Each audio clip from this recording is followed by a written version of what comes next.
I'm Raymond and this is Nightline. The top stories. Tan Sri Muhyiddin to face more charges on Monday. And decision to charge Tan Sri Muhyiddin based on evidence and facts, says MACC and AGC's chambers.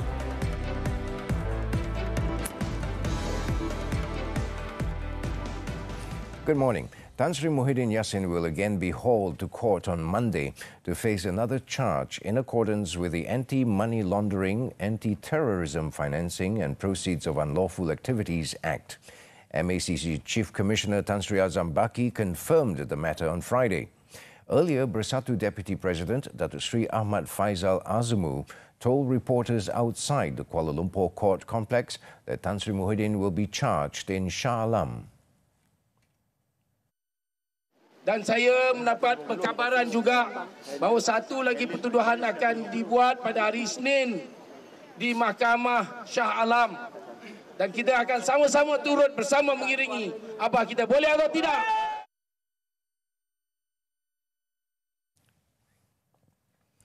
Earlier, the former Prime Minister was charged in the Kuala Lumpur Sessions Court on Friday with 4 counts of abuse of power involving 232.5 million ringgit and 2 counts of money laundering involving 195 million ringgit. The Perikatan Nasional PN chairman pleaded not guilty to all the charges after they were read out before Judge Azura Alwi, who fixed May 26 for case mention. Tan Sri Muhyiddin was charged with using his position as Prime Minister and Bersatu President to ask for 200 million ringgit as a bribe from Bukhari Equity Sdn Bhd at the Prime Minister's Department Complex, Federal Government Administrative Centre in Putrajaya between February 8th till 25th, 2021. He was also accused of committing the same offence at the same location by asking for 32.5 million ringgit as bribes from Nepturis Sdn Bhd, Mum4 Sdn Bhd and Azman Yusof for his party between March to August 2020. The charges framed under the Malaysian Anti-Corruption Commission MACC Act carries maximum 20 years of jail time or a fine of 5 times the value of the money solicited or 10,000 ringgit, whichever is higher, if found guilty. Tan Sri Muhyiddin was also charged with 2 counts of receiving 120 million ringgit and 75 million ringgit funds that were proceeds from unlawful activities between February 25, 2021 and July 8th last year. The funds were credited into the party's CIMB bank account. He was accused of committing the offence at the bank's KL Tower branch at Jalan Stesen Central. The offence under the Anti-Money Laundering, Anti-Terrorism Financing and Proceeds of Unlawful Activities Act provides imprisonment of up to 15 years and a fine of not less than 5 times the amount or value of the proceeds from the unlawful activity or 5 million ringgit, whichever is higher if convicted. The court granted the Pagoh MP bail of 2 million ringgit with 2 sureties and ordered him to surrender his passport pending disposal of his case. Tan Sri Muhyiddin was then released after he had posted bail. He is the second former Prime Minister after Datuk Sri Najib Tun Razak to be charged in court in the country's history. Meanwhile, Tan Sri Muhyiddin said he will leave it to Bersatu's Supreme Council to decide his position as party president. He added that he would accept any decision made by the party's top leadership. Ya, saya akan bawa kedudukan saya kepada Majlis Tertinggi Parti untuk mereka memutuskan. Kerana saya berbeza dengan Wan Saiful Wan Jan, saya adalah presiden yang dipilih oleh parti. Tan Sri Muhyiddin said this to reporters at a media conference at the Kuala Lumpur Courts complex after he pleaded not guilty to the charges. Previously, he had accepted the resignation of Tasik Glugo MP Datuk Wan Saiful Wan Jan as Bersatu Information Chief following his corruption case. The former Prime Minister also reiterated his claim that he was a victim of a planned political persecution, and alleged that those in power were using enforcement agencies as their political tool. The MACC, in the meantime, has stressed that the investigation into Jana Wibawa cases is independent and free from interference of any party. The graft busters said the investigation carried out against several individuals regarding the Jana Wibawa program is an initiative based on information and evidence obtained by the Commission itself. In a statement on Friday, the MACC pointed out that the investigation papers have been referred to the Attorney General's Chambers, AGC, for proper study and consideration. Therefore, it said the accusation that the investigation was ordered by certain parties and politically motivated is not true at all and has damaged the MACC's image. Meanwhile, Attorney General Tan Sri Idrus Harun also dismissed allegations that the AGC was practicing selective prosecution in recent cases, stressing that any decision to lay charges against anyone is based on evidence and facts obtained in investigations and not due to pressure from any quarters or other factors.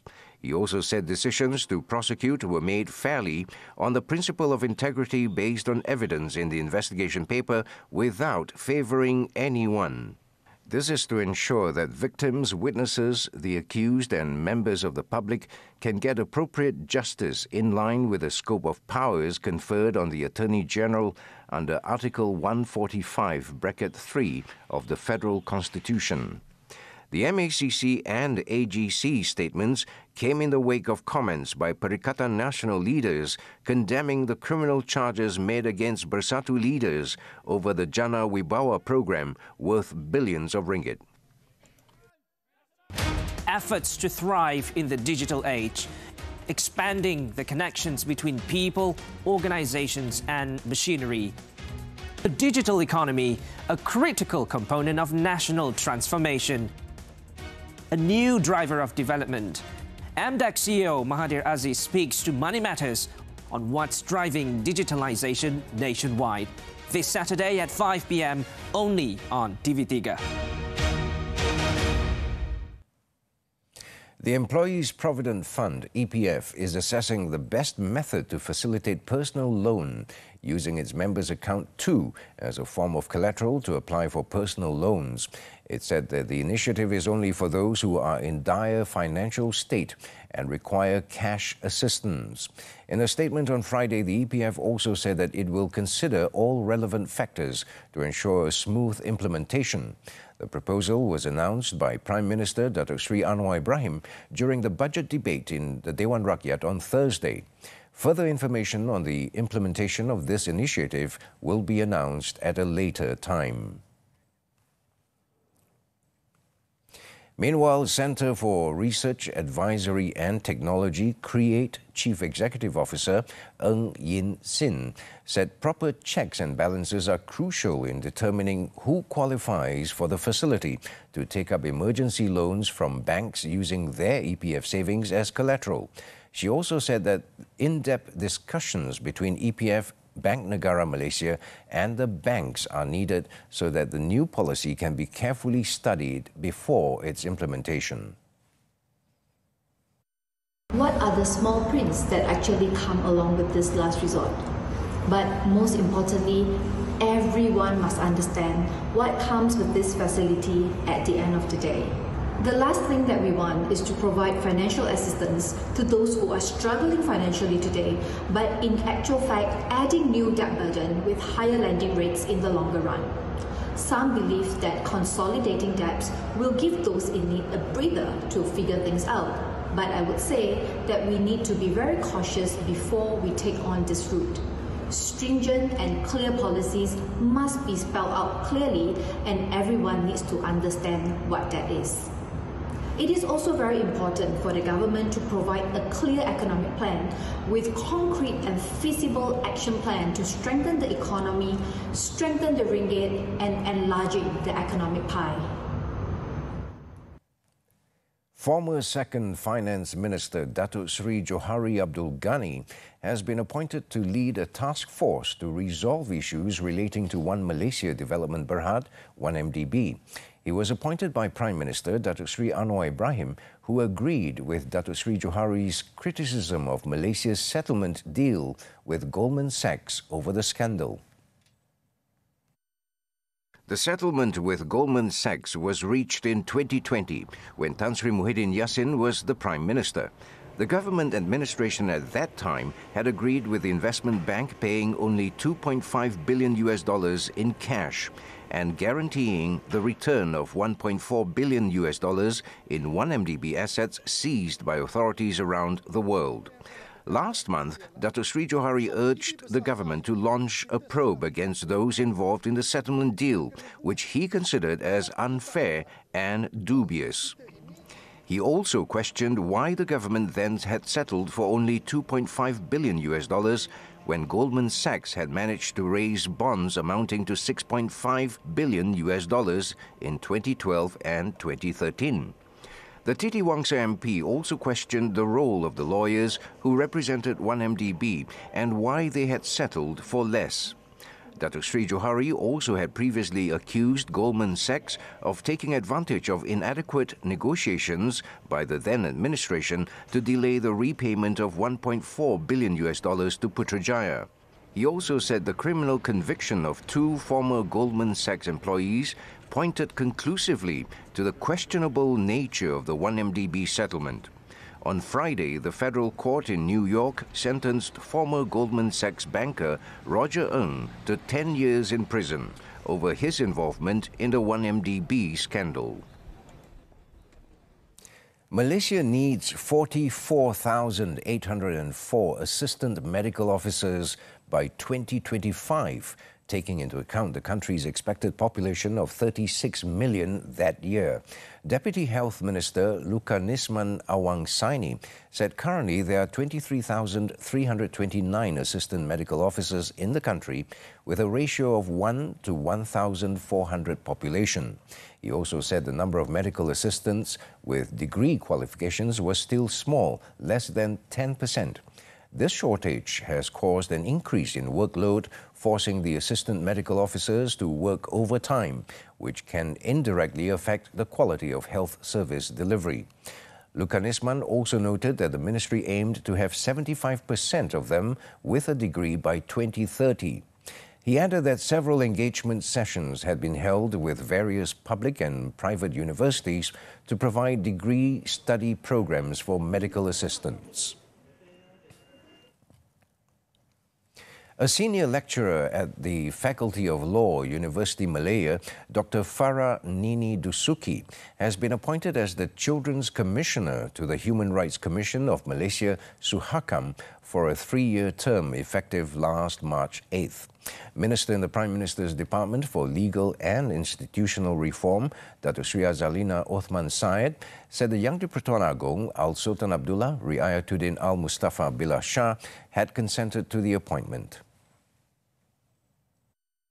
In a statement on Friday, Dato Sri Azalina said Dr. Farah Nini's appointment was in accordance with the Suhakam Act. She also said that the government hoped with this appointment, various children's issues that occur in Malaysia will be given more attention to ensure that the basic rights, as well as the safety and well-being of children in the country, will always be protected. Dr. Farah Nini, who has over 30 years of experience in the field of human rights and child law, obtained her doctorate from Cardiff University, Wales, in the UK in 2002. Her research areas include legislation on criminal justice, child law, adolescent protection in sexual reproductive health issues, as well as the implementation and enforcement of children's rights in Malaysia. On January 18th, Prime Minister Dato Sri Anwar Ibrahim said that a Children's Commissioner had been appointed as a member of Suhakam in an effort to deal with abuse and social problems involving children. Still to come, 8 people dead after shooting in Hamburg. Details coming right up.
people were killed while several others were wounded in a tragic shooting at a religious hall in the city of Hamburg. According to authorities, the shooting occurred at a Jehovah's Witnesses hall in the Grossborstel district at about 9 p.m. local time, where a group of people were attending Bible studies. Police believe the perpetrator was a former member of the religious community and was among the deceased, as evidence shows no signs of the suspect escaping. The crime scene has been sealed off as police continue their investigations. Germany's gun laws are more restrictive than those in the United States, but permissive compared to some European neighbors, and shootings are not unheard of. Georgia's parliament on Friday dropped plans for a foreign agents bill that had triggered a political crisis and threatened to derail the country's bid for closer ties with Europe. Lawmakers voted down the bill in the second reading on Friday after just one MP out of 36 backed the bill that critics had likened to Russian laws that are used to pressure civil society. The vote came after the governing Georgian Dream Party pooled its support for the bill on Thursday, a move that was welcomed by the European Union and the United States. The bill would have required non-government organizations that receive more than 20% of their funding from abroad to register with Georgia's Justice Ministry as a foreign agent. Tens of thousands of Georgians had taken to the streets in the capital Tbilisi for 3 consecutive nights of protest against the initiative, saying the government was taking the country in an increasingly authoritarian direction. Xi Jinping has once again secured a precedent-breaking third term as China's president on Friday, during a parliamentary session where he tightened his control of the world's second-largest economy as it emerges from a COVID slump and diplomatic challenges mount. Nearly 3,000 members of China's rubber-stamp parliament, the National People's Congress, NPC, voted unanimously in the Great Hall of the People for the 69-year-old in an election in which there was no other candidate. Since assuming control a decade ago, Xi has taken China on a more authoritarian path as he extends his tenure for another 5-year term amid increasingly adversarial relations with the U.S. and its allies over Taiwan, Beijing's backing of Russia, trade and human rights. Xi set the stage for another term when he did away with presidential term limits in 2018 and has become China's most powerful leader since Mao Zedong, who founded the People's Republic. After 2 months of Turkish objections to Sweden's and Finland's bid to join the North Atlantic Treaty Organization NATO, new talks at the headquarters on Thursday have yet to break the stern deadlock as Ankara showed no signs of lifting its blockade. Representatives from the 3 countries came together for the first time since November as alliance officials sought Turkey's sign-off. Unfortunately, the trilateral meeting resulted in no breakthrough for Sweden and Finland to join the defense alliance. According to President Recep Tayyip Erdogan's spokesman, steps taken by Sweden and Finland to address Ankara's security concerns were positive, but not enough for Turkey's ratification of their NATO bid. The lagging approval has fueled frustration across the alliance, with now growing speculation over whether Finland might end up joining NATO before Sweden.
tennis, the BNP Paribas Open. Three-time Grand Slam champion Andy Murray remained unbeaten this season by coming back to beat Thomas Martin Etcheverry in their first-round clash. 35-year-old Murray had a shaky start, losing the first set 6-7. The former world number one, however, clawed his way back into the tie before claiming a 6-1, 6-4 win in the next two sets. He will face 15th-seeded Pablo Carreno Busta of Spain in the round of 64. In another match, Ben Shelton trailed 2-love at the outset against Fabio Fognini before taking 12 of the last 15 games to defeat the Italian 6-4, 6-1. The 2022 NCAA singles champion will take on number 4 seed and defending champion Taylor Fitz next in the round of 64. In the women's event, Emma Raducanu of Great Britain eased to a straight sets victory over Montenegro's Danka Kovanic to claim a spot in the second round. The former US Open champion dropped just 5 games en route to a 6-2, 6-3 win.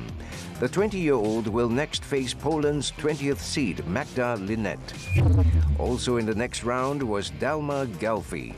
In her third career main draw appearance at a WTA 1000 event, the 2015 Junior US Open champion broke 2021 Australian Open finalist Danielle Collins' serve 5 times in 1 hour 39 minutes for a 6-4, 6-4 win, her second career win at this level.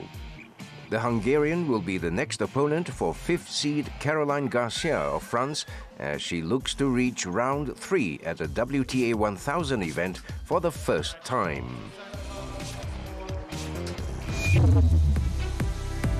After this short break, over 3 million ringgit worth of shabu seized in Sarawak. Stay tuned.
In Sarawak, police seized 35.4 kilograms of shabu worth 3.5 million ringgit following the arrest of a local man in Kuching on Wednesday.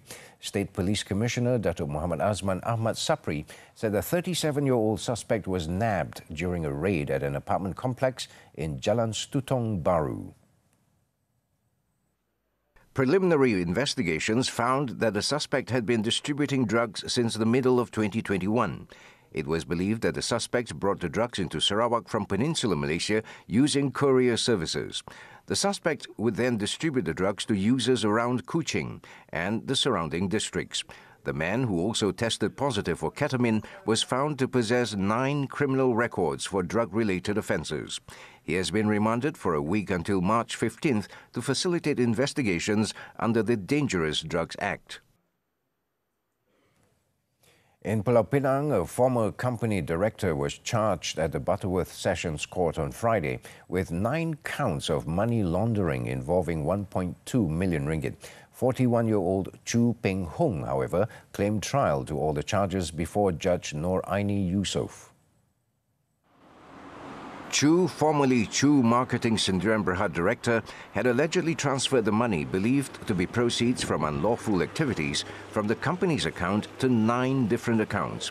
The transactions were allegedly made at a bank branch in Taman Indra Wasih, Butterworth, between March 11th and March 20th, 2020. The charges were framed under the Anti-Money Laundering and Anti-Terrorism Financing and Proceeds of Unlawful Activities Act, which carries up to 15 years jail and a fine of at least 5 times the amount or value of the proceeds of the illegal activity, or 5 million ringgit, whichever is higher upon conviction. The court then set bail at 54,000 ringgit and fixed April 28th for case mention.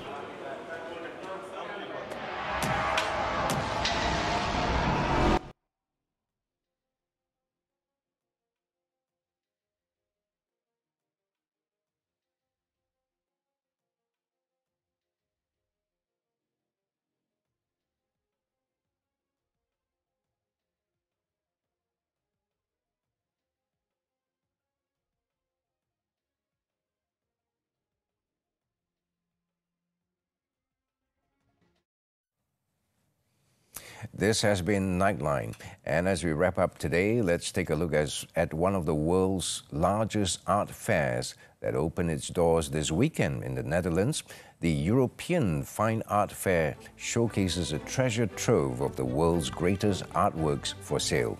With that, I'm Raymond Go. Thank you for watching. Stay safe and have a great weekend.